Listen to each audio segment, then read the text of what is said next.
দীপঙ্করদার একটা পাস্ট ছিল, খুব স্ট্রং ভাবে তোমাকে এখানে হ্যাম্পার করা হয়েছে যে না এর পাস্ট ছিল।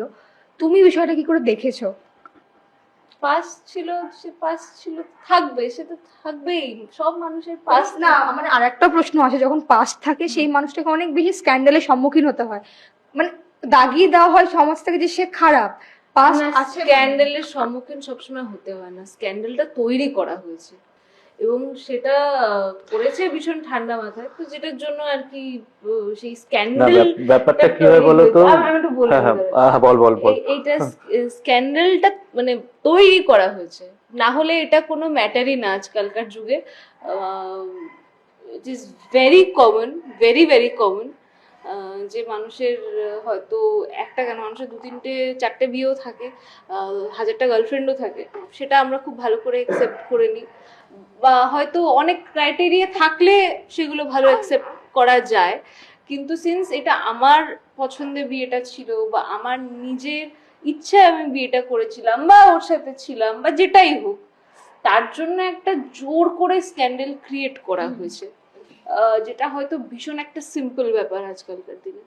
সো মানুষের একটা স্ট্যাম্প লাগা আলাদা জিনিস, কিন্তু ওর স্ট্যাম্পটা লাগানো হয়েছে ইচ্ছা করে।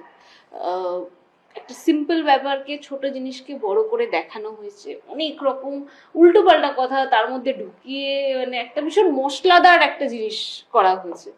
সো ওইটাকে আমি সত্যি আমরা কোনো উত্তর দিইনি, যে ঠিক আছে ডেফিনেটলি একটা পাস ছিল, that is true, and we can change that, nobody can change that, কিন্তু সেটার জন্য বাকি লাইফটা কেন হ্যাম্পার হবে? আর আমার মনে হয় সেটা শুধু মানে ওর ক্ষেত্রে না, আজকাল সবার ক্ষেত্রেই সেটা হয়, অনেকজনের ক্ষেত্রে সেটা।